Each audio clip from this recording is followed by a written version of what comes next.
जीवन की सार्थकता हमारा चित्त निरंतर ये चिंतन करता रहे कि कोई परम ईश्वर है जिसकी कृपा कटाक्ष से ही हमें सांसारिक उन्नति और अलौकिक परमानंद की अनुभूति होती है। उसी को परमेश्वर कहते हैं, परमात्मा कहते हैं, गुरु कहते हैं, उसी को परम पद कहते हैं। जहां भी रहो, जैसे भी रहो, सुमिरन परायण रहो। अगर नाम चल रहा है ना, तो मानो ईश्वर हमारे साथ है, फिर हमें कोई गिरा नहीं सकता। हमारा आहार और हमारा व्यवहार यदि दोनों शास्त्र सम्मत गुरुवाणी के अनुसार हो और हम गुरु उपदिष्ट नाम जप करें, तो काल से भी हमें डरने की जरूरत नहीं। समुझ जे आए शरण, ते डरत ना काल डर। निरंतर यदि नाम जप होने लगे, उसके लिए कुछ दुर्लभ नहीं है, सब कुछ प्राप्त हो सकता है। ये संसार के जितने पद हैं, ये सेवा पद हैं। आज है, कल नहीं भी हो सकते हैं, लेकिन जो हमारा परम ईश्वर है, मालिक है, वो तो मेरा ही है, शाश्वत है। और हमारी जब तक उससे दृष्टि नहीं मिलेगी, उसका अनुभव नहीं होगा, तब तक हमारा अधूरा जीवन रहता है। परमात्मा साक्षात्कार करना ही मनुष्य जीवन का परम पद है। ये सेवाएं हैं। जैसे आपको जो पद मिला है, जितनी समाज आपसे सुखी हो पाएगी, ये वाहेगुरु की सेवा होगी, ये उस परम पद जो गुरुदेव हैं उनकी सेवा होगी। अगर हम फतेह नहीं कर पाए, तो फिर अभी हमने अपने गुरु को पहचाना नहीं। काम क्रोध लोभ मोह मद मत्सर, ये हमारे अंदर ही, किले के अंदर ही बैठे हुए हैं, और इनको फतेह करवा सकते हैं तो सिर्फ गुरु। गुरु वाणी, गुरु प्रदत्त नाम। इसलिए खूब नाम जप करो और समाज की सेवा में ऐसी भावना रखो कि इन सब की सेवा से हमारे वाहिगुरु प्रसन्न होंगे, हमारे प्रभु कुछ प्रसन्न होंगे। महाराज जी, मैं अल्पज्ञ कुछ बोलने का, हाँ यदि बोलिए, आपका आदेश। जी। मैं जितना गुरबाणी को समझा, मैंने ऋग्वेद सामवेद का अध्ययन नहीं किया है, मैं अल्पज्ञ हूँ। मुझे बहुत तमीज भी नहीं है, मैं तो सांसारिक जीव हूँ जो कि रजो तमो सतोगुण में फंसा हुआ।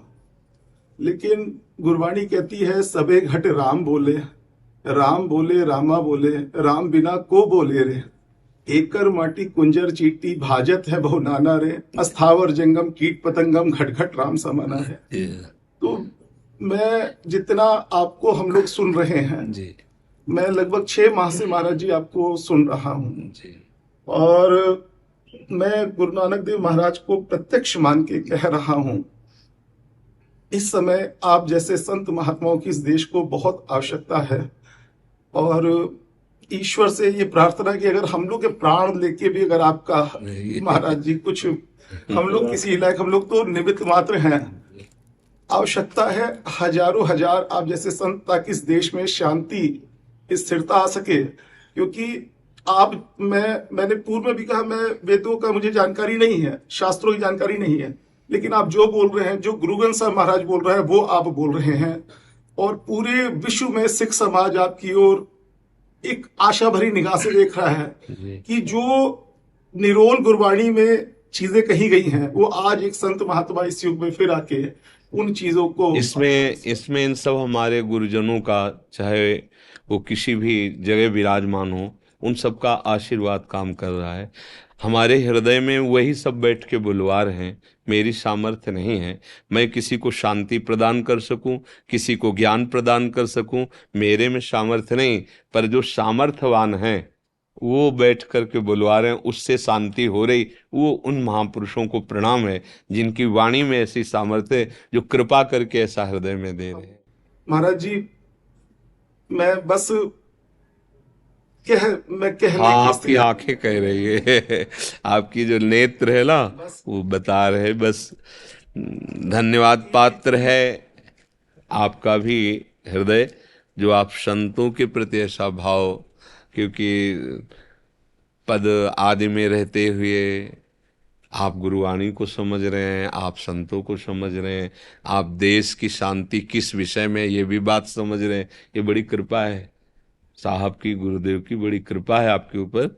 बस ऐसे ही चलते रहिए और हमारा जीवन महापुरुषों की कृपा से चल रहा है। महाराज जी, एक विनती है, परमात्मा से अरदास करिएगा कि हम लोगों को भी जैसे नाम सिमरन, जैसे हम लोग कभी कर पाते हैं कभी नहीं कर पाते हैं, आप लोग तो अब स्वयं में ही सिद्ध हो चुके हैं। थोड़ा हम लोग के ऊपर भी ईश्वर की कृपा हो। हम लोग इस गृहस्थ जीवन में रहते हुए भी निर्लेप रहें और हाँ, सदगति को प्राप्त हो। ये खास बात, ये निर्लेप शब्द जो है ना, ये बहुत जोर का शब्द है।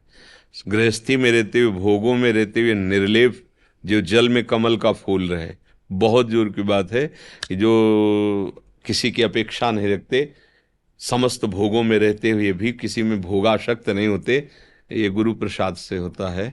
जो हमारे अंदर महत्व बैठ जाए नाम का, तो निरंतर चलने लगे। सब कुछ करते हुए नाम चल सकता है। बड़े से बड़े, जब युद्ध करते हुए नाम चल सकता है तो युद्ध से बड़ा कोई कार्य तो है नहीं। भगवान ने कहा गीता में, मां मनुष्मर युद्ध च। हमको वही गुरुदेव आदेश कर सकते हैं जो हम कर सकते हैं, अन्यथा नहीं। गुरु है, सर्वज्ञ है। तो जगत गुरु भगवान श्री कृष्ण कह रहे, मां मनुष्मर युद्ध च, मेरा स्मरण करते हुए युद्ध करो। अगर हम अभ्यास बनाए तो निरंतर नाम चल सकता है, और नाम निरंतर चल रहा है, फिर इसके आगे कुछ नहीं। फिर तो सब कुछ आ जाएगा। बिना पढ़े वेद आ जाएंगे, आपके हृदय में स्फुरित हो जाएंगे, वेद का सार स्फुरित हो जाएगा। जो छुपा हुआ माया में तत्व अपने आप को गुप्त रखे ना, वो आपके नेत्रों से बच नहीं पाएगा। जहां दृष्टि पड़ेगी वही वो दिखाई देगा। जैसे पहले अभी गुरुवाणी से आपने कहा ना, घट घट में वही बोल रहा है, घट घट में वही रमा है। चाहे हाथी हो, चाहे चींटी हो, चाहे देवता हो, चाहे ब्रह्मा हो, वही बोल रहा है। ये अनुभूति हो जाना, ये सिद्धावस्था का लक्षण। अनुभूत हो गई, घट घट में वही रमा है, बस बात बन गई। मैं एक तो आपके लिए ये गुरु घर का सिरोपा लाया हूँ। हाँ। आपसे विनती थी। और ये एक पुस्तक है, गुरु गोविंद सिंह जी महाराज ने अपना पूर्व जन्म भी लिखा है। जी। और ये विचित्र नाटक उन्होंने लिखा है। अच्छा। तो इसके 40वें पृष्ठ पे उन्होंने लिखा है कि जहाँ राजा पांडु ने तपस्या की है हेमकुंड साहिब पे, पांडवों के पिताजी ने, वहां की पूरी उन्होंने निशानियां दी है। मैं वहां पे पूर्व जन्म में तपस्या कर रहा था। मेरी विनती है, कभी हिंदी साहित्य है तो कभी अगर आपको हाँ, बिल्कुल बिल्कुल लगे तो। और इसमें वीररस की काफी वाणियां हैं उनकी। और ये गुरु तेग बहादुर जी महाराज के ऊपर एक वो है इतिहास का संक्षिप्त, जो हम लोग बच्चों को पढ़वाते हैं आजकल। और एक ये गुरु महाराज जी के छोटे साहिबजादे जो हमारे दीवार में चुन दिए गए थे, ये उनके लिए है। बहुत कठिन विषय, तो बहुत कठिन, बहुत कठिन विषय। कैसा समर्पण, कैसा समर्पण की नव किशोर अवस्था, फिर भी अधर्म को स्वीकार नहीं किया, प्राणों की बाजी लगा दी। आप संतों को कोट कोट नमन है। जी। धन्यवाद।